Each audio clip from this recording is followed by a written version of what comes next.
Esta semana, 3 teorías que han cambiado la forma en que observamos al mundo. La relatividad, la teoría cuántica y el Big Bang. En Roma, en 1633, la Inquisición condenó al físico Galileo con arresto de por vida. Su delito, haber dicho que la Tierra era redonda y giraba alrededor del Sol. A pesar de su condena, la visión de Galileo revoluciona nuestro concepto del mundo. 4 siglos más tarde, otro joven físico lo haría de nuevo.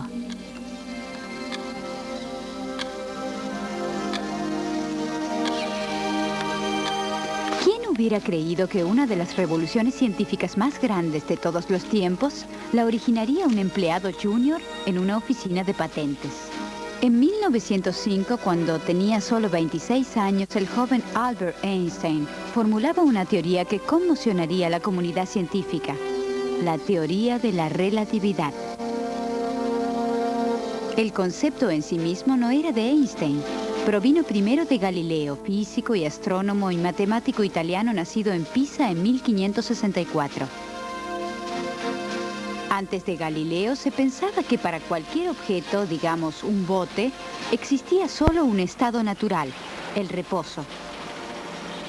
El movimiento se consideraba como un estado no natural, fundamentalmente diferente. Falso, dijo Galileo. De hecho, él había observado que si un pasajero en un bote no tomaba como referencia alguna marca externa, no podía distinguir si su embarcación estaba o no en movimiento. Por ejemplo, supongamos que el pasajero deja caer una pelota. Cuando el bote está en reposo, la pelota parece caer al piso en línea recta. Cuando el bote se mueve, con una velocidad constante, sucede lo mismo. Para el pasajero, la pelota siempre parece caer verticalmente. Para Galileo, la razón de este fenómeno era simple. Las leyes de la física que gobiernan el movimiento de los objetos son las mismas, ya sea que estemos en movimiento o que estemos en reposo. Es decir, que el movimiento y el reposo no son estados absolutos, sino relativos.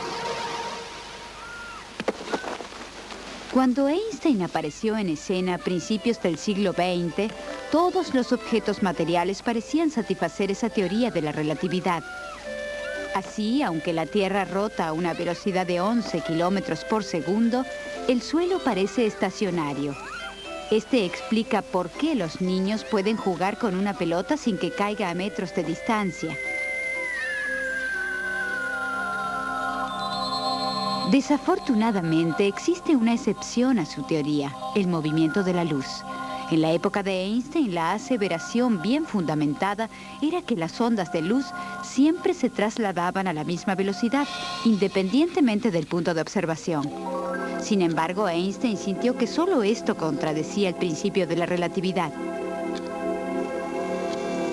Ahora abordemos un tren que se mueve a una velocidad de 100 kilómetros por hora. Imaginemos a un pasajero en la parte posterior del tren que camina hacia el frente con una velocidad de 5 kilómetros por hora. Para un observador estacionario situado fuera del tren, el pasajero parecerá moverse no a una velocidad de 5 kilómetros por hora, sino a 105 kilómetros por hora. Esto confirma el principio de la relatividad, ya que la velocidad del pasajero es relativa a la velocidad del tren. Desgraciadamente, esa simple regla sumatoria no se aplica con respecto a la luz. En este caso, nuestro pasajero, ubicado en la parte posterior del tren, envía un impulso de luz hacia el frente, utilizando, por ejemplo, una linterna. En relación al pasajero, el rayo se trasladará a la velocidad normal de la luz, es decir, a 300.000 kilómetros por segundo. Pero para el observador estacionario, la velocidad del impulso luminoso se debería sumar a la velocidad del tren, aunque este no es el caso. La luz parece siempre viajar a la misma velocidad, independientemente de quien la observa. Para resolver esta contradicción, Einstein surgió con lo que parecía una idea igualmente extraña. Estableció que si la velocidad de la luz era constante, el tiempo, por otro lado, era flexible. En otras palabras, el tiempo no transcurre con la misma velocidad para un observador estacionario que para uno en movimiento. El siguiente experimento lo prueba. Parado en medio de un coche, nuestro viajero dirige simultáneamente dos rayos de luz, uno hacia el frente del vagón y el otro hacia el final. Cuando alcanzan el frente y la parte posterior del vagón, los impulsos de luz abren la puerta de cada extremo. Para el pasajero, las dos puertas se abren al mismo tiempo porque los dos impulsos de luz alcanzan ambos extremos al mismo tiempo. Pero para el observador que está parado en la plataforma, las dos puertas no se abren al mismo tiempo. En realidad, el extremo posterior del coche parece ir al encuentro del rayo de luz, mientras que el frente parece escapar a la luz. El resultado: el rayo alcanza primero la puerta trasera y la del frente apenas después. Por lo tanto, la puerta posterior se abrirá antes que la delantera. Este tipo de experimento, que Einstein llamó experimento de la idea, demuestra que el tiempo no es absoluto, como se había pensado antes, sino relativo, y que su transcurso depende del movimiento de la persona que lo mide. Pero los efectos de la relatividad solo se observan a velocidades cercanas a las de la luz. Por ejemplo, Einstein predijo que si una nave espacial viajara a tales velocidades, el tiempo transcurriría mucho más despacio que en la Tierra. Esta es la paradoja de los gemelos. Imagínense dos gemelos. Si un gemelo está viajando en el espacio a una velocidad cercana a la de la luz, mientras el otro permanece en la Tierra, este último envejecerá mucho más rápido. Pero Einstein también afirmó que nada podría viajar más rápido que la velocidad de la luz. De hecho, ningún objeto podría alcanzar la velocidad de la luz, ya que para entonces su masa se habría tenido que convertir en una infinita cantidad de energía para alcanzarla. Le guste o no a los afectos a la ciencia ficción, el límite de la velocidad queda irrevocablemente establecido en la velocidad de la luz. La teoría de la relatividad no tiene una respuesta para todo. Es inefectiva cuando se utiliza para explicar lo que ocurre a escalas diminutas, dentro de los átomos, por ejemplo. Para descubrir esto, debemos referirnos a la teoría del quantum.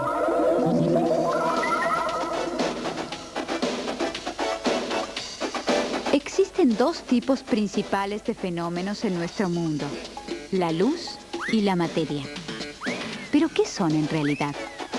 Fue para probar y contestar esta pregunta que a fines del siglo XX los físicos empezaron a construir la teoría del quantum. Hasta entonces, los físicos dividían los fenómenos naturales en dos categorías: las ondas y las partículas. Una partícula, una roca, por ejemplo, es un objeto que se confina en el espacio. Su posición se puede determinar con facilidad. Sin embargo, la onda que se genera cuando se tira la piedra al agua se dispersa en todas direcciones. Es una aparición continua que no se puede confinar. A principios de este siglo se pensaba que la luz estaba compuesta de ondas. De hecho, cada color del espectro de luz parecía corresponder a una longitud de onda diferente. Las rojas, por ejemplo, eran 2 veces la longitud de las ondas azules. En cambio, los átomos pequeños, sacos de materia, se veían como partículas compuestas de partículas más pequeñas, es decir, un núcleo alrededor del cual orbitaban varios electrones. No obstante, una simple observación desafió estos modelos.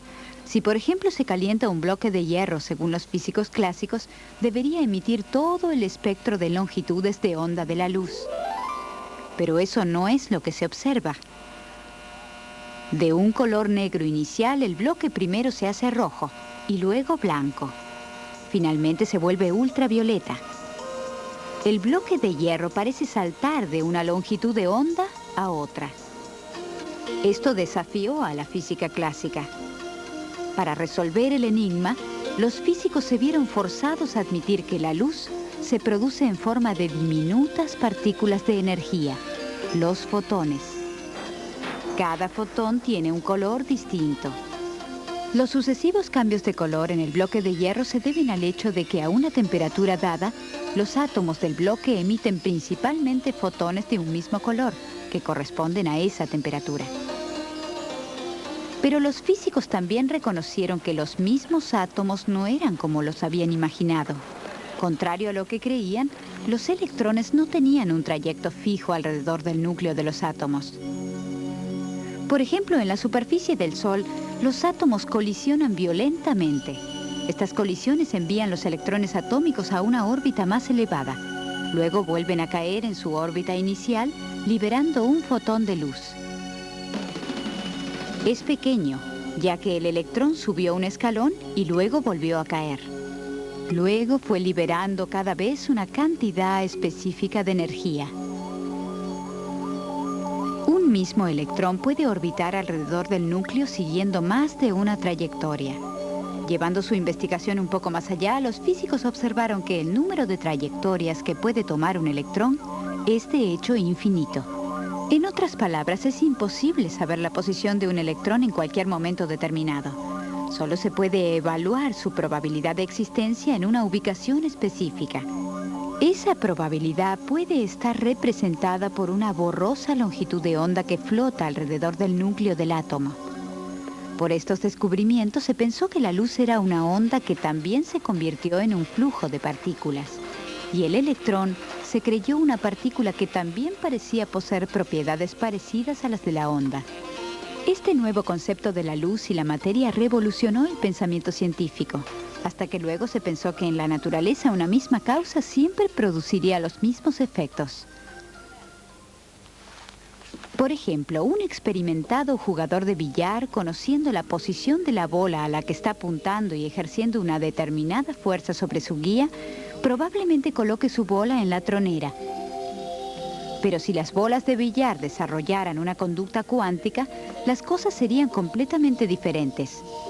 Cuando las bolas están inmóviles, serían bastante visibles, pero una vez en movimiento, su trayectoria sería una nube tan confusa que sería imposible localizarlas.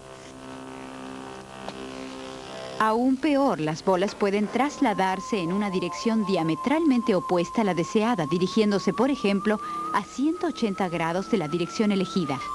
Hasta un buen jugador tendría pocas posibilidades de acertar. Afortunadamente para los jugadores de billar, la teoría del quantum se aplica generalmente al mundo de lo infinitamente pequeño y con gran éxito. Por ejemplo, gracias a la teoría del quantum se ha desarrollado un microscopio para observar átomos, algo que se creía prácticamente imposible. El principio del microscopio de túnel es muy simple. Es una diminuta sonda con un solo átomo en su punta que extrae imágenes de superficies. El extremo examina tan de cerca la superficie del objeto estudiado que se superpone en la nube electrónica de la sonda atómica y la de los átomos del objeto. Luego, una corriente eléctrica atraviesa el espacio intermedio. Cuanto más pequeña sea la distancia entre el extremo de la sonda y el objeto, mayor será la intensidad de la corriente. Examinando la superficie de un objeto se puede obtener un mapa extremadamente preciso de esa superficie. En algunos casos el mapa revelará lo que ningún microscopio ha podido mostrar, los átomos individuales del material. Si bien fue él mismo uno de sus fundadores, Einstein no estuvo de acuerdo con la teoría cuántica. Dijo, Dios no juega a los dados. Estas fascinantes imágenes, sin embargo, parecerían demostrar que el juego de dados es indiscutiblemente uno de los preferidos de Dios. Ninguna teoría científica se considera inmutable hoy día. Sin embargo, para explicar el antiguo enigma de los orígenes del universo, una teoría reciente, el Big Bang, recibe cada vez más la aprobación de la comunidad científica.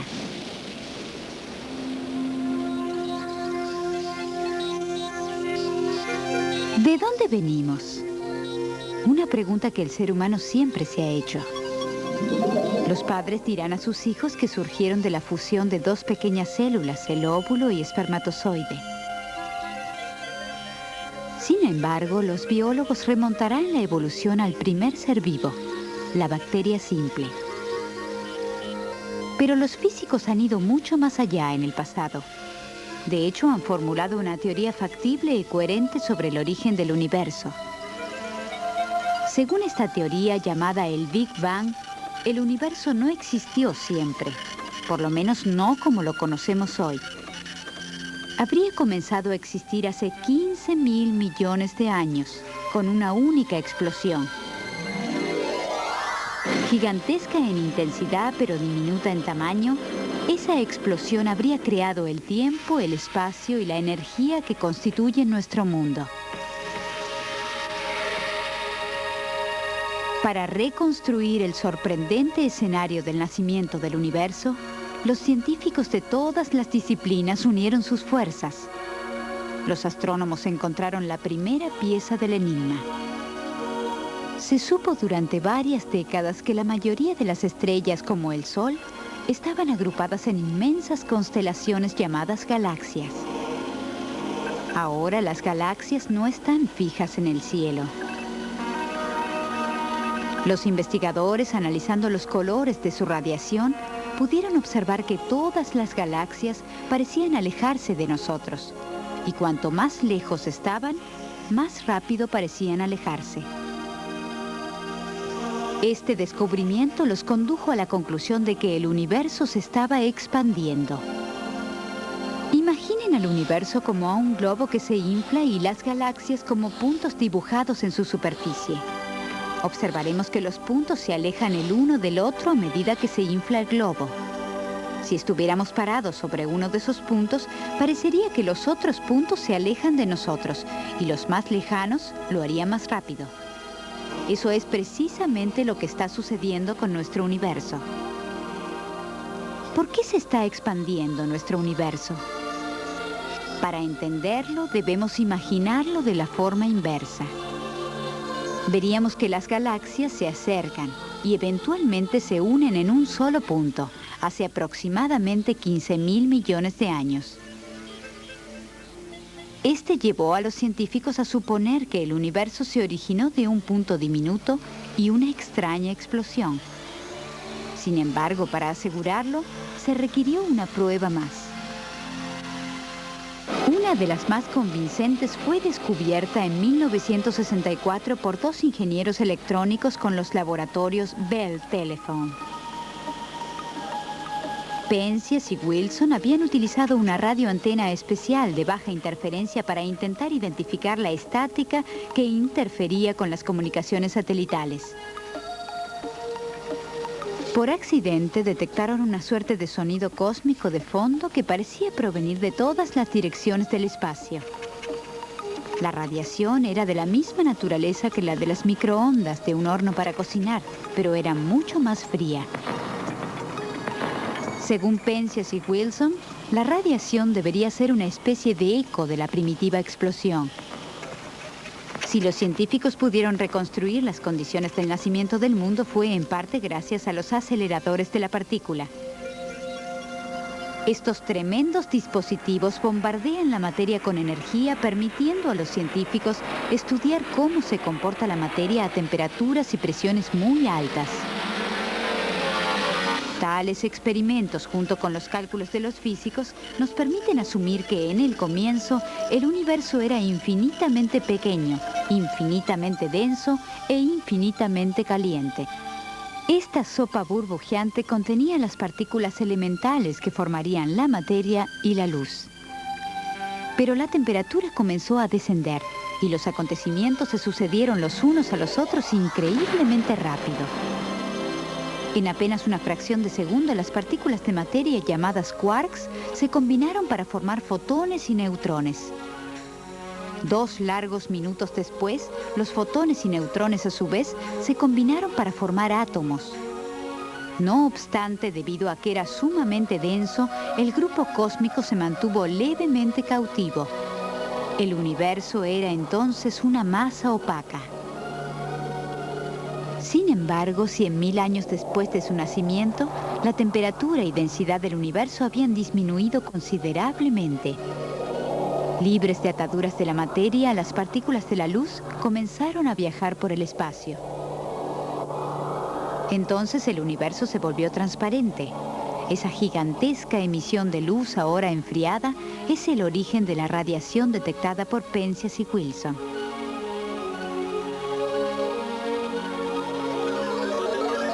Recientemente, un satélite de la NASA le proporcionó a los científicos otra pieza del enigma.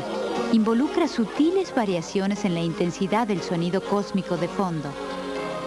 Para los astrofísicos, este hallazgo parece indicar que el universo primitivo no era uniforme, sino que presentaba irregularidades que se asemejan a los grumos en una sopa. A través de la condensación material, debido a la gravedad, estos grumos cósmicos produjeron las galaxias. Este fue el punto de partida que condujo a la formación de las estrellas, planetas y mucho después al surgimiento de formas de vida inteligente, capaces de preguntarse a sí mismas de dónde vinieron. Tal vez el Big Bang explique el origen de nuestro universo. ¿Pero qué hay de su destino? Algunos dicen que el universo eventualmente se contraerá hasta ser infinitamente pequeño otra vez. Entonces habrá otro Big Bang que generaría un nuevo y maravilloso universo.